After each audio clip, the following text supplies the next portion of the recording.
Jakarta, ibu kota negara Indonesia, adalah saksi perjalanan panjang perjuangan bangsa. Dalam program Napaktilas Kebangsaan on the Spot, kita akan menyusuri tempat-tempat bersejarah yang menjadi simbol persatuan, perjuangan, dan semangat kebangsaan. Bersama-sama, kita akan menggali kisah yang terkandung di balik lokasi-lokasi ini. Mari kita mulai perjalanan. Di Museum Sumpah Pemuda, kita mengingat kembali momen sejarah 28 Oktober 1928, ketika para pemuda dari berbagai suku dan daerah mengikrarkan sumpah untuk bersatu. Tempat ini adalah simbol awal perjuangan menuju kemerdekaan.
Kalau ingin mencari tahu bagaimana sih Indonesia dulu dan kini, ya harus ke museum. Rekan-rekan dari RKP ini sangat rutin sekali. RKP membawa generasi muda ke Museum Sumpah Pemuda. Saya berterima kasih sekali mewakili institusi. Satu hal yang kita ambil contoh dari Museum Sumpah Pemuda adalah ketika mereka bersatu, mereka berikrar. Itu satu kuncinya. Kalau kita lihat Sumpah Pemuda dulu kejauhan. Sekarang Sumpah Pemuda yang terkini saja yang paling gampang adalah kalau hari ini rekan-rekan dari RKP membawa siswa-siswa sekolah, Sumpah Pemuda terkecil adalah sekolah itu. RKP datang membawa semuanya. Apakah itu bukan Sumpah Pemuda? Nggak usah kita mikirin 28 Oktober 1928. Yang terkecil hari ini, RKP sudah menunjukkan salah satu bentuk Sumpah Pemuda, penyatuan semua elemen masyarakat. Tugu Proklamasi adalah tempat di mana teks proklamasi dibacakan untuk pertama kalinya pada 17 Agustus 1945. Tempat ini menjadi saksi keberanian bangsa Indonesia untuk memulai era baru sebagai bangsa merdeka.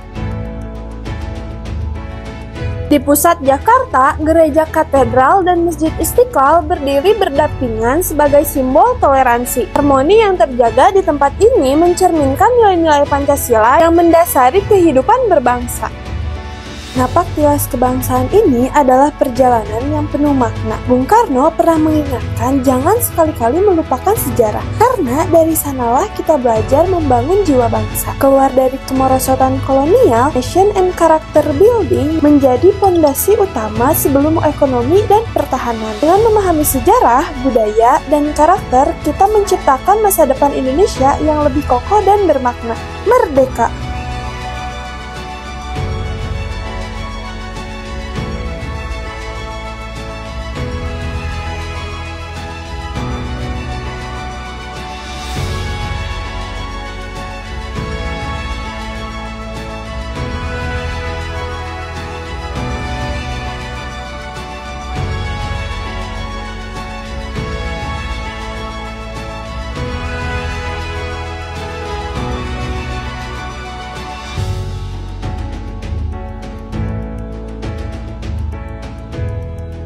Alhamdulillah kegiatan Napaktilas Kebangsaan on the Spot ini sangat bermanfaat sekali buat anak-anak. Dengan mengikuti kegiatan ini, anak-anak bisa tahu tentang sejarah terbentuknya bangsa Indonesia di tempatnya langsung gitu, sehingga anak-anak itu bisa lebih tergambar bagaimana perjuangan para pahlawan dulu sampai dengan terbentuknya negara Indonesia. Sekarang Indonesia masih berdiri itu sangat bermakna di mata anak-anak gitu ya. Dan mudah-mudahan kedepannya kegiatan ini terus bisa berlanjut sehingga anak-anak itu jiwa nasionalisme, patriotismenya, dan rasa cinta terhadap tanah air itu bisa lebih ditingkatkan lagi. Pesannya buat RKP, semangat terus maju, terus berkembang, sehingga nanti lebih banyak lagi sekolah yang menggunakan jasa RKP untuk kegiatan ini, karena kegiatan ini sangat bermanfaat sekali untuk mengembangkan jiwa nasionalisme buat anak-anak, terutama generasi muda sekarang yang sangat jauh sekali dari masa kemerdekaan, sehingga harus diingatkan gitu dengan mengunjungi tempat-tempat bersejarah. Kenalkan, nama aku Anandita Putri Aldiani dari kelas 71 SMP Ar-Rahman.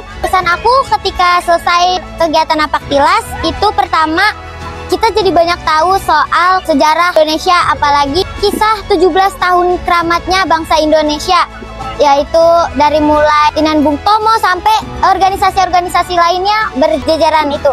Kita harus banget melestarikan toleransi, persatuan, jangan lupa. Jadi belajar banyak soal Napaktilas ini. Begitu aja sih dari aku. Terima kasih. Wassalamualaikum warahmatullahi wabarakatuh.